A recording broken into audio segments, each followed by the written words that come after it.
शुक्लांबरधरं विष्णुं शशिवर्णं चतुर्भुजं प्रसन्नवदनं ध्यायेत् सर्वविघ्नोपशान्तये। गुरुः ब्रह्मा गुरुर्विष्णुः गुरुर्देवो महेश्वरः गुरुः साक्षात् परं ब्रह्म तस्मै श्री गुरवे नमः। ॐ काञ्चीवासाय विद्महे शान्तरूपाय धीमहि तन्नो चन्द्रशेखरेन्द्र ಪ್ರಚೋದಯಾತ್. ಪರಮೇಶ್ವರ ಸ್ವರೂಪಿಗಳಾದ ತಮ್ಮೆಲ್ಲರಿಗೂ ನಮಸ್ಕಾರ. ಇವತ್ತು ನಾವು ಇಲ್ಲಿ ಸೇರಿರುವ ಸಂದರ್ಭ ಪತಂಜಲಿ ಜಯಂತಿ, ಅದರ ಆಚರಣೆ. ಪತಂಜಲಿಗಳ ಹುಟ್ಟು ಎಲ್ಲಾಯಿತು, ಯಾವಾಗಾಯಿತು, ಇದೆಲ್ಲವೂ ಭಾಳ ಚರ್ಚಿತವಾದಂಥ ವಿಷಯಗಳೇ. ಇವತ್ತಿಗೂ ಅದು ನಿಖರವಾಗಿ ಇಲ್ಲ. ಈ ಬಗ್ಗೆ ಈಗಾಗಲೇ ನಾವು ಪತಂಜಲಿ ಯೋಗ ಸೂತ್ರದ ಕುರಿತಾಗಿ ಮಾತನಾಡಬೇಕಾದ್ರೆ ಹೇಳಿದ್ವಿ. We have already discussed some of the ambiguities with regard to who sage Patanjali is and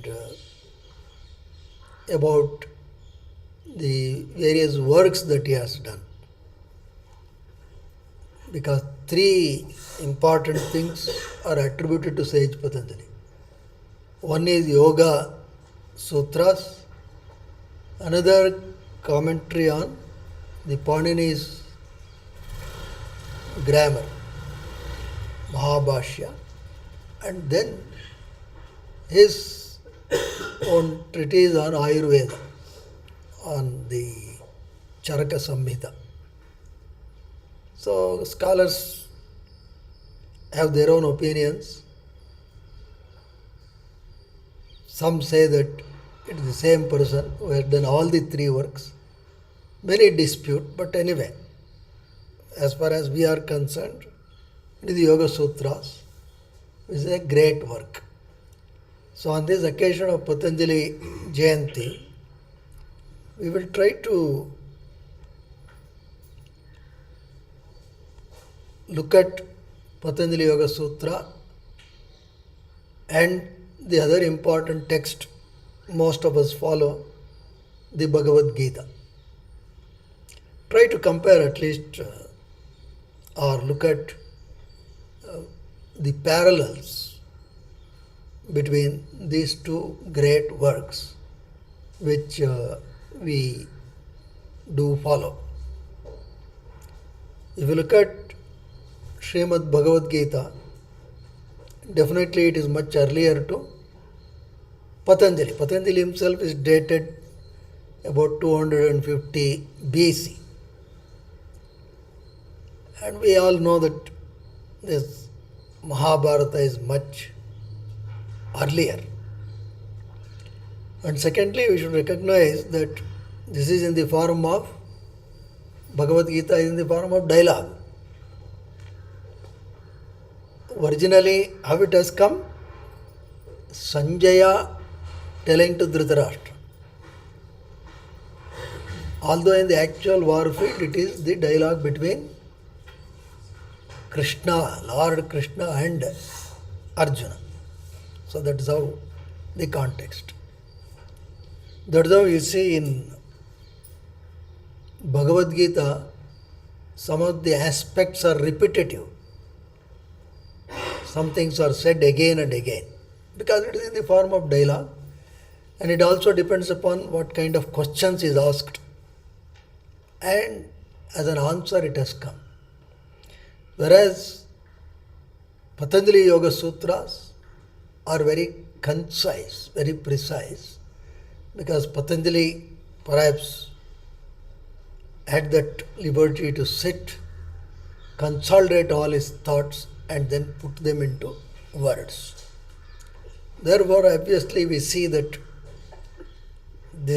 there are no repetitions, because it is sutra, economy of words, Patanjali has prioritized. You don't see any repetitions. Bhagavad Gita, you see repetitions. Bhagavad Gita has such 700 shlokas, whereas this Patanjali Yoga Sutra has only 196. Some say it is 195, but only that many limited number of sutras. So Patanjali had that frame of time and space to consolidate and put it into a very compact, comprehensive format. And if you look at the Bhagavad Gita, which is one of the other texts which is honored worldwide, it is very ancient and it has steadily maintained that kind of a flow, in the sense it is in vogue all over the world from very, very long time. Whereas you don't observe the same phenomena in Yoga Sutras. Yoga Sutras, although 250 BC, then you can see some period where it was not much in practice. Then again it sprang up. Then again it has faded. But of recent, after perhaps the monumental work of Swami Vivekananda under the title Raja Yoga, then it really caught up the attention of the practitioners all over the world. And then now you see there are so many commentaries on Yoga Sutras of Patanjali, and one of the most honored commentary is from Vyasa Bhashya on Patanjali. Again, Vyasa is also again, here a lot of people say that this is not that Veda Vyasa who wrote Mahabharata, which means same person, Bhagavad Gita. That same person is not this Vyasa who has written the commentary on Yoga Sutras of Patanjali. So all that is there, maybe somebody with the same name, but however, we should look at what it actually contains. That is important. So that way, in this backdrop, let us take maybe some 4 or 5 instances, sutra vis-a-vis a shloka from Bhagavad Gita, and try to understand their similarities and how Bhagavad Gita bolsters Patanjali. As a corollary, how one could say that Patanjali, in some sense, has extracted the essence of Bhagavad Gita. So, what is common to all these things is the mind. How to handle this wild mind. If the mind were very calm, then perhaps nobody would have looked at either Bhagavad Gita or Patanjali Yoga Sutras. It is because of the mind. So Patanjali, when defining yoga itself, is very, very clear. Because for yoga also, there are several definitions possible. Many of these words have multiple meanings. But Patanjali, that's why, does not assume. He gives the sutra, yoga, chitta vritti nirodha. Vritti means modifications of the mind. Mind is continuously getting modified with one thing or the other. In other words, the thoughts. We are all, most people are under the influence of incessant thought flow, to the extent that there is no gap even to know that the thoughts are going on. So much thoughts, crowded.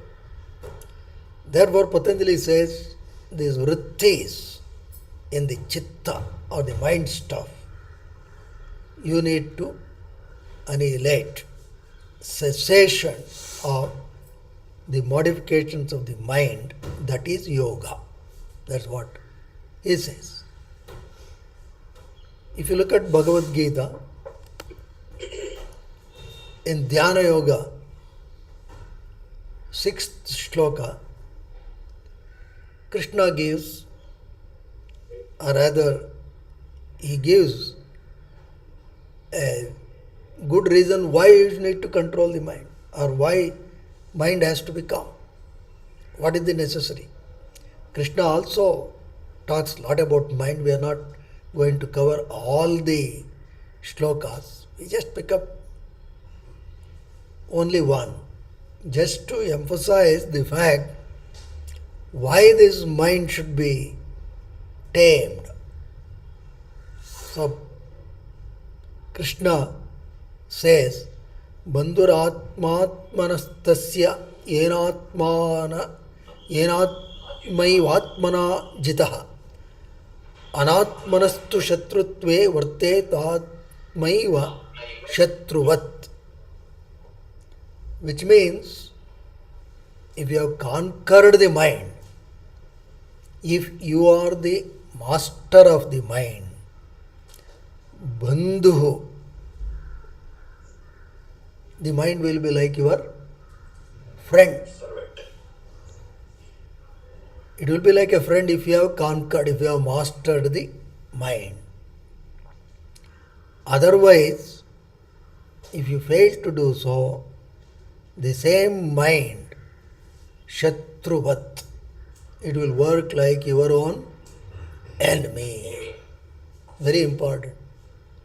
That is the reason why we should lay a lot of emphasis on taming the mind. So this gives further boost to what Patanjali defines yoga as. Chitta vritti nirodha. Krishna also says, if you do not do this, then your own mind will act as an enemy. Where is this mind? Can you somehow drop the mind, get rid of the mind and go?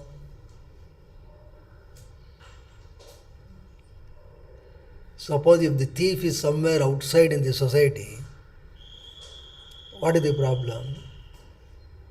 Problem is there but not safe. Suppose if the thief is inside the house, is it not a problem? And now you see, this is much more serious. Not even inside the house, inside our own self. If the inside our own else, if the enemy is there, can you imagine what is going to happen? And that is happening. That is why we need to take yoga very seriously. Online, please mute. It is very important to look at yoga from this perspective. Not just doing some postures or breathing techniques, having only the intention to remain healthy, stay young, only that fitness freak it does help, but that is not the sole purpose of yoga. And how to do it? We all know Patanjali categorically says that this chitta vritti nirodha is only possible if you practice abhyasa and vairagya. Abhyasa vairagyabhyam tan nirodha. Very important. Krishna also says the same thing. Arjuna asks, oh, it's impossible to control the mind. You are asking me to control the mind. Vayoriva sudushkaram. Air at least. Air also you cannot control. Can you control a moving air? You cannot. But Arjuna says somehow, even if that is possible, controlling the mind is much, much more difficult. So there also, as an answer to Arjuna's anxiety of controlling the mind, Krishna says, yes, it is true.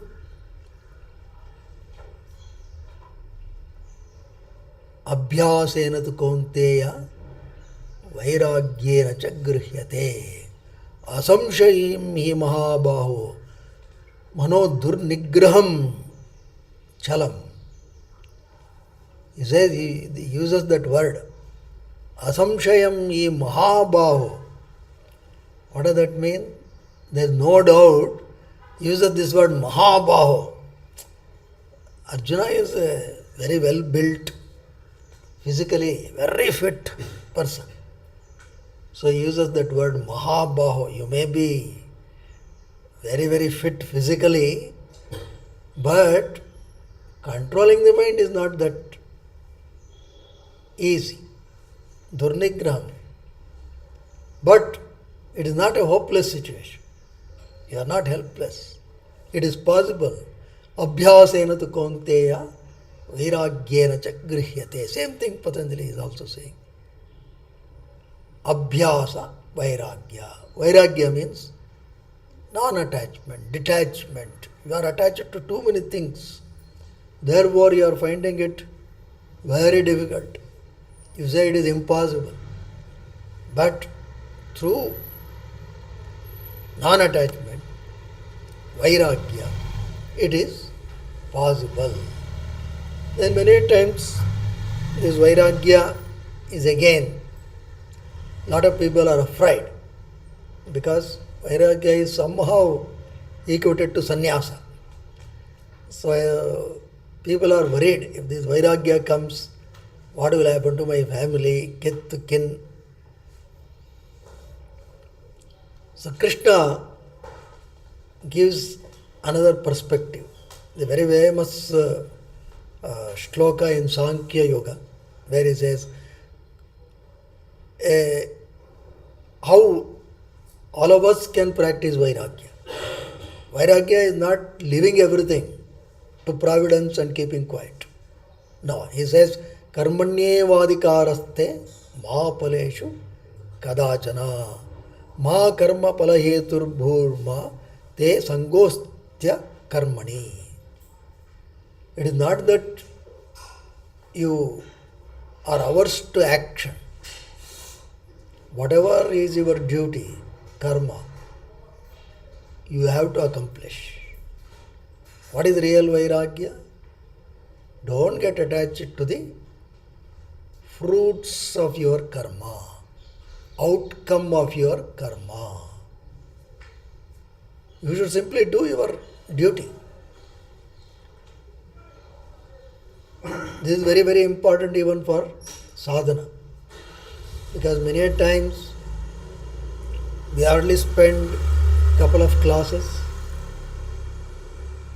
then we are already looking at what impact has it made on me. Once you know that this sadhana or karma is essential, you should simply do it. The results will come, don't bother. Don't be anxious about what all the results that come. Results will anyway come. See, if you are writing an exam, you do your work, you study with the love of the subject you should learn. Exam is only one incidence. Then whatever result has to come will come. But if you unnecessarily carry the anxiety of what will happen to my end result, then things are gone. You are anxious, your own efficiency will come down. The same thing is true in all walks of our life. In bringing up our children, we are anxious. What will happen? Isn't it? That's all problem. So Krishna says, don't get into such things. This is Vairagya. It is not that you are out of action. It is you are very much in the action. And if you look at the path suggested towards this, Patanjali has suggested several paths, including bhakti, gnana. It is all there, but it does not highlight to the extent Lord Krishna does. Patanjali, although he talks about, even in the Samadhi Pada, which we are going to chant subsequent to this talk, Patanjali is most,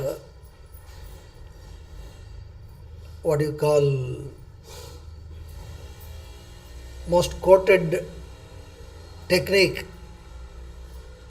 for achieving this state of yoga is Ashtanga Yoga. Yama Niyamadana Pranayama Pratyahara Dharana Dhyana Samadhiyo Ashtavangani. He says you have to follow first some code of conduct called Yama and Niyama. Yama is the social discipline that you have to inculcate. Then that's also called as the don'ts, what you should not do. Ahimsa, Satya, Asteya, Brahmacharya, Aparigraha. Then Niyama, what you should follow. Personal observances. Shaucha, Santosha, Tapaswadhyaya, Ishvara, Pranidhanani, Niyamaha. This is what you have to follow. So this is the foundation. Then asana, then pranayama. Again, this is to master the mind only, no other intention. He has never said do asana, increase the range of your flexibility, you keep the hip mobility this much, your abduction should be this much, adduction should be this much, circumduction you should be able to do this much, nothing. All that he orients towards the mind. Then pratyahara. In fact, pranayama also, he orients towards the mind, how to calm the mind, because mind is very difficult to access. Breath is one of your easy path through which you can access the mind. That's how he talks about controlling the breath. Then withdrawal of the senses, pratyahara, dharana, how to focus, concentrate. Then dhyana, how to sustain this concentration. That is dhyana. Then samadhi, or the absorption. How do you get to that final state which will lead to your swarupa darshana? Well, Lord Krishna also takes this path but he gives a more elaborate approach which consists of karma yoga, bhakti yoga, gnana yoga, dhyana yoga. He also talks about meditation, but he emphasizes quite a bit on karma, bhakti and gnana apart from dhyana. Not only that, as Patanjali says that in order to achieve mastery of the mind, one of the simplest technique is Ishvara Pranidhana. Surrender to that supreme Ishvara. This is the only place where Patanjali talks about the so-called that supreme power or whatever you call as God. Whereas Bhagavad Gita, it is there in the very fabric of Bhagavad Gita. In and through, he emphasizes Krishna. Same Krishna is Ishvara. There is no difference. So that is one major difference in Yoga Sutras and Bhagavad Gita. And Yoga Sutra itself is based on Sankhya philosophy. Whereas Bhagavad Gita, a lot of connotation to Vedanta. In Vedanta, when we say on Bhagavad Gita, all the acharyas have given commentaries. Madhvacharya's commentary you can see, where they have framed Bhagavad Gita or they have looked at Bhagavad Gita from the Dvaita aspect. Ramanujacharya's is also there, where Vishishtadvaita perspective. Same, it's only a matter of how you interpret. Shankaracharya's well-known commentary is also available, where the Advaita perspective for Bhagavad Gita is also available. But Patanjali Yoga Sutra, by and large, is recognized as a Dvaita Darshana. But all said and done, we don't have to downplay, because even for implementing karma, bhakti or gnana, taming the mind is very, very important. Because however fantastic paisa you make, somebody makes good gasagase paisa, now apart from gasagase, they also put badami, do you know? They grind badami with this, and after doing the nice payasam with sufficient ghee, they will put top up of cashew nuts, drakshi, etc. They put. Now you have to give it. Suppose you have to pour it to someone, you will ask him to bring a vessel. Suppose he brings a vessel which is greasy, will you pour it? What will you say? First bring a clean vessel. Similarly, even when you are talking of bhakti, gnana, whatever, chitta shuddhi should be there. Because it is ultimately you are pouring to the chitta, the mind stuff. If the mind stuff is not clean, then whatever you pour will not help. So that way, this Patanjali's path is very, very relevant for all these things. It becomes a foundation. That's why Swami Vivekananda says that all these things need to be integrated. It's not just you take one path. You have to integrate. Nishkama karma also you should do. Bhakti also you should practice. Gnana also. Do the nididhyasana. Read right type of scriptures. Then meditation also is an essential part so that we progress or we accelerate our progress in the spiritual path. However, as one simple path to liberation, we all remember from Rajavidya Yoga, Krishna's famous statement, Ananyas chintayanto mam ye janah paryupasate tesham nityabhyuktanam yogakshemam vahamyaham. He says you don't have to do anything. What do you have to do? You have to surrender. Surrender to me. You have to, in every you thought you should have me. In every action you should have me. Partnership. You are never alone. I am always with you. I am always with you, but you should be aware I am with you. That is important. If you are continuously aware that I am with you, that is enough. Then you have no other bindings, no other prescriptions for you. I will take care. Yogakshemam vahamyaham. That's a great word. What do you mean by vahamyaham? Not that you are asking. I am taking. I will take over. So if somebody takes over, do you really bother?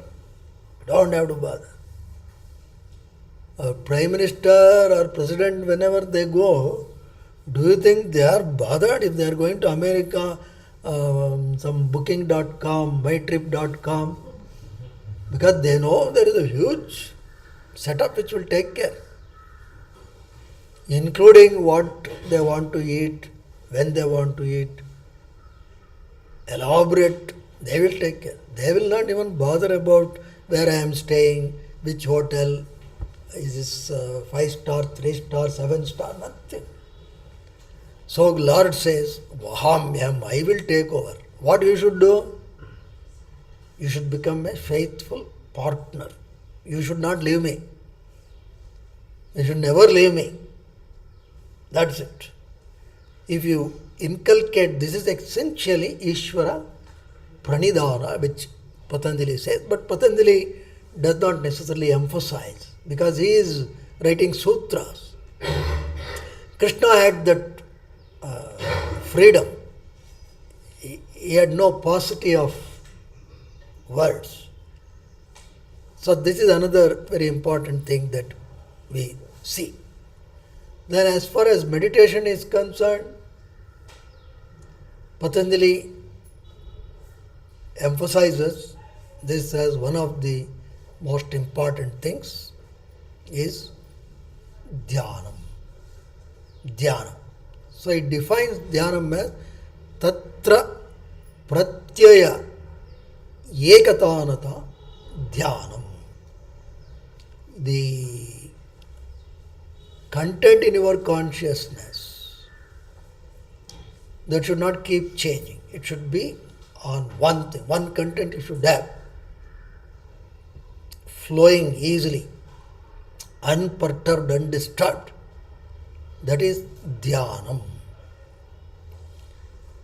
So now you see how difficult it is to practice this uninterrupted flow, even on whatever deity or concept or whatever you take as the object of meditation. Even if you are in the VIP darshan of Lord Venkateshwara, you are just about 4 or 5 feet away from the Supreme Lord. Just try. How long can you focus on Him? Hardly few seconds. Hardly few seconds. That is the force of mind. And what is the benefit? Patanjali very clearly says, Chitta Vritti Nirodha. But Krishna gives another, which is implied benefit in Dhyana Yoga itself. योगी युञ्जीत सततमात्मानं रहसि स्थितः एकाकी यत चित्तात्मा निराशीरपरिग्रहः. How to do this? Now, some of the techniques advised is for restless mind. What is the general technique given? If you are feeling completely restless, you need rest. Therefore, what you should do? Take a break. Correct? Take a break. 5 days you have worked very restlessly. Therefore, weekend you should break. Go out. Diversion. Go to some resort or something. And depending upon your purse, yearly twice or thrice go abroad, go to some exotic place, diversion. And Krishna says, ekaki, go to seclusion, be alone. Be alone means not go to forest. Even you can be in the house, but learn to disassociate with everything. See the contrast. We don't look at this. We want to escape. But how long can you escape? How much can you escape? You go to some exotic place, you will see some fancy stuff there, then you get disturbed. Yo, this is not in my house. Gone. Again, you are only complicating your impressions. But Krishna says, this is what you have to do. Seclusion, constantly engaged in meditation. With mastery over your mind and body. You have to control your mind and body. Mind will always say, Friday morning itself, mind will say, have you planned whether to go to Chikmagalur or go to Kashmir? What is your plan? Where are we going? Krishna says, no, control. And getting rid of all the desires, aparigraha, all possessions. For what? For enjoyment. That is when you really enjoy. Not when you divert your mind. That is the effect of dhyana. This is what Krishna says. I think there are much more. But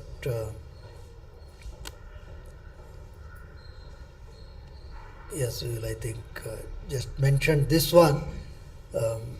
What the end result? Tada drashtu swarupe avasthanam. Then what happens according to Patanjali? You reside in your true self. That's what Patanjali says. So, Krishna also echoes the same thing when he says in his very famous shloka in Jnana Karma Sannyasa Yoga, Shraddhavan labate gnanam tat paraha samyatendriyaha gnanam labdva param shanti machirena adhigacchati.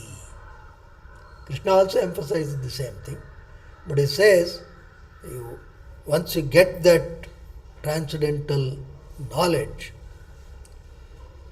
achirenadi